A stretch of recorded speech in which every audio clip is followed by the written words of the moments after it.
Hello everybody, it's Dr. Rick dropping in on you. Hope everybody is having an unbelievable day.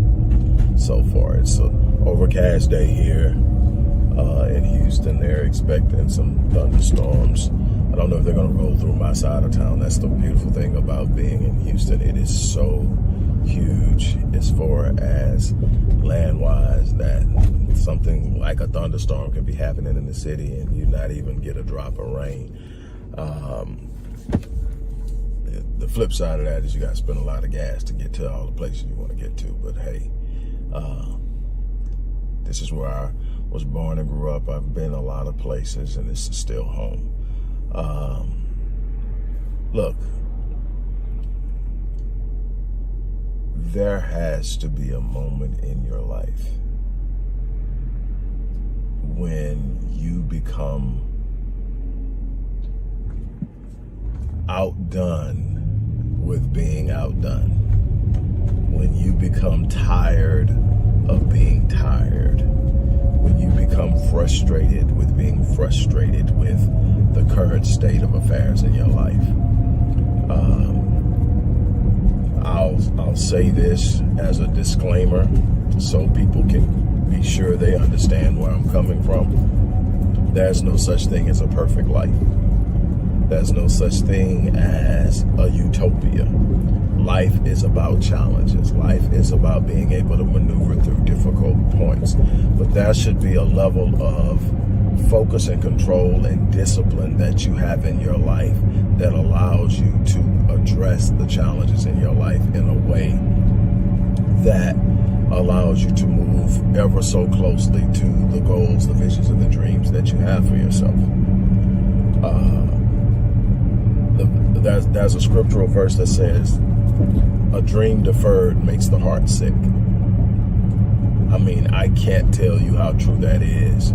There are people waking up every day. Matter of fact, statistics and studies show that about 85% of the people in America who are working age wake up and go to work, go to jobs that they hate. Now, these aren't jobs they're uncomfortable with. These aren't jobs they're dissatisfied with. These are jobs that they have in this very language declared they hate. They go to jobs they hate, So they're not only not living their dreams, they're living nightmares. And every day that you wake up and you're not in a steady progressive movement towards your vision and your dream, you are slowly committing spiritual suicide. You are literally dying slowly within. You are literally succumbing to the suggestion of mediocrity, average, and surviving and existing and lack and poverty, all these things that are truly illusions that you must learn how to overcome mentally first and then move in. Doesn't mean that there aren't difficult times, doesn't mean that there aren't times that it's lean and you're trying to figure things out. That's not what I'm saying. I would be disingenuous if I told you that's this place you get to and you never have to worry again about anything. Some people find sweet spots in life and they're able to stay there for long periods of time. Other people are aggressive and they tend to move in real high places, but they tend to find themselves in tight spots every now and then. Why? Because they reach high.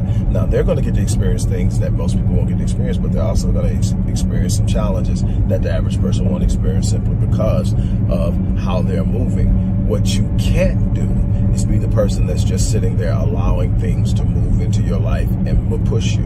The truth of the matter is life isn't happening to you. So many people think, man, why did this happen?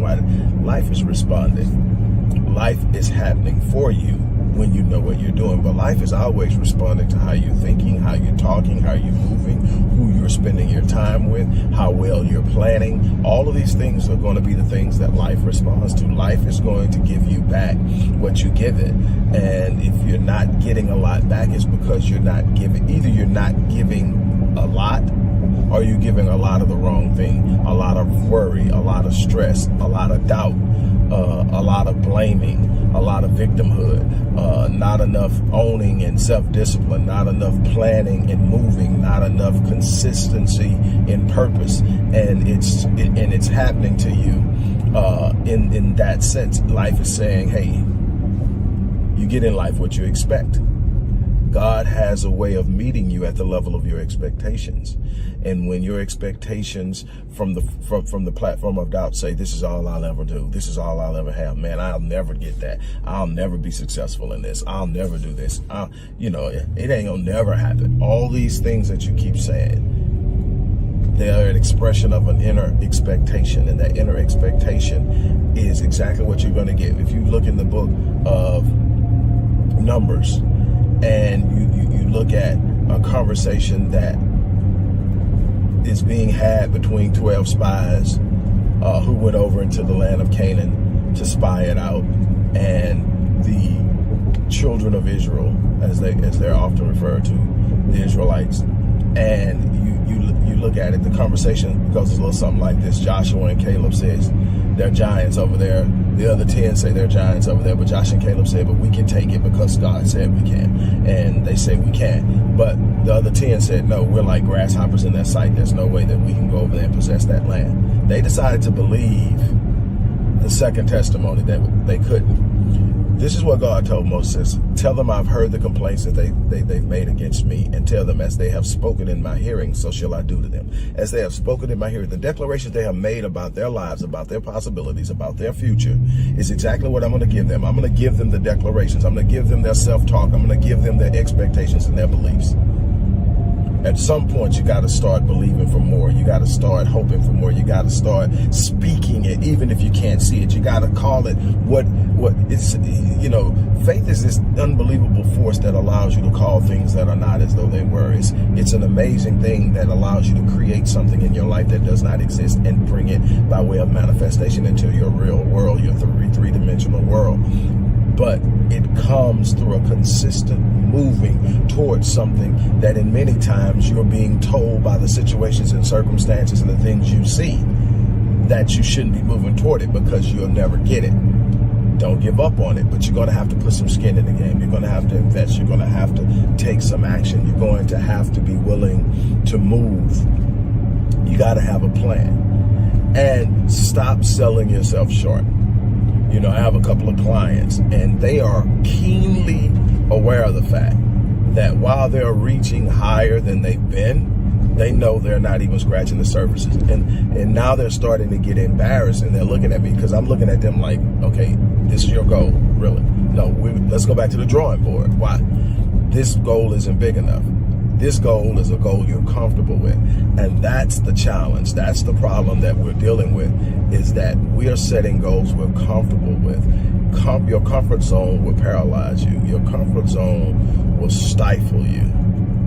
A lot of you are holding your visions and dreams hostage with doubt, colorless dreams, dwarf goals, skitsy planning, and you're wondering why it's time to emancipate your vision and dreams. It's time to step out from beyond the shadows of doubt, beyond the shadows of doing something just for the sake of existing, just for the sake of surviving. I'm not saying be irresponsible. I'm saying be aggressive. I'm saying be bold. Boldness is a representation of your faith and your trust in your designer, in God, in the Almighty, in the Most High. It is in that you're going to find exceptional, extraordinary, and phenomenal.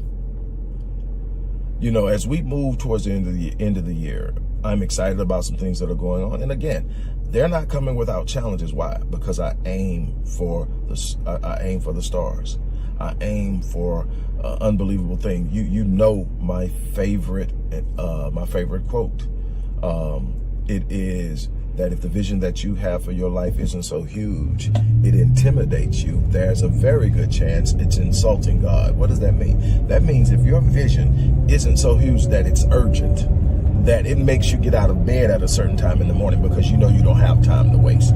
It makes you sit up and cancel plans that don't have any intrinsic value to focus on your future. If your vision isn't that big, it's probably insulting God. It isn't big enough. It doesn't represent His force, His power, His presence in your life.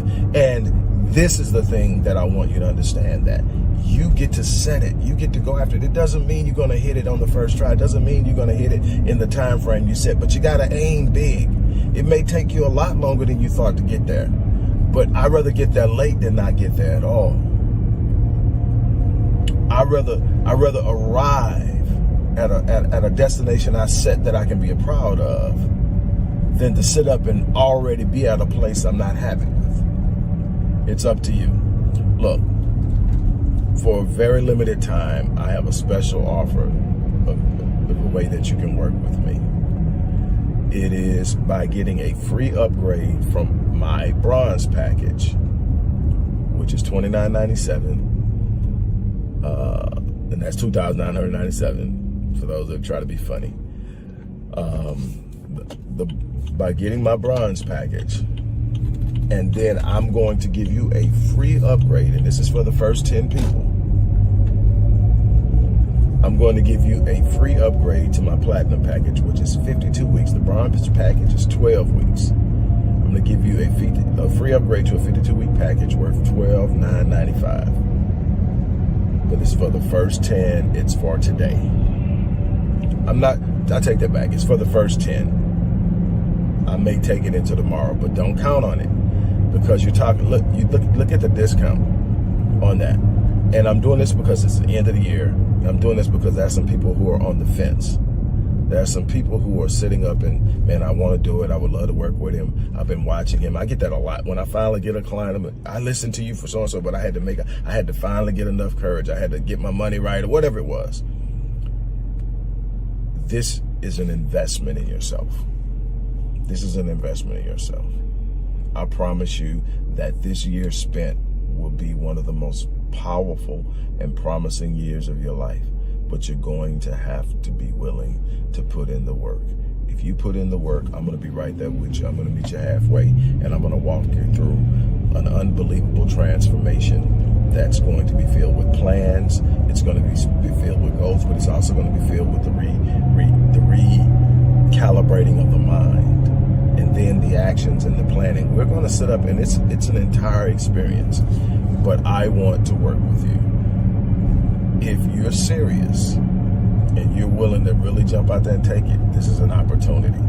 I can tell you, the closer we get to the end of the year, and definitely in next year, these opportunities won't exist because we're moving in a different direction where I'm actually scaling back how much time I'm actually going to do one-on-ones. I'm going to be focused on some other things that are going to allow me to be in front of and help a lot more people at one time. And it's going to take a lot of my time, but I'm still going to have some people I work with. Obviously, my clients that I already have signed up are going to be grandfathered with first opportunity to renew, which happens a lot. And then we're going to take it from there. So again, if you're serious about that change, if you're ready to do something different, this is the opportunity. Go into the description box, click the link. Let's get it. On that note, as I always say, I'm going to live my life on full so that I die on E. My challenge is you do the same. I'm out.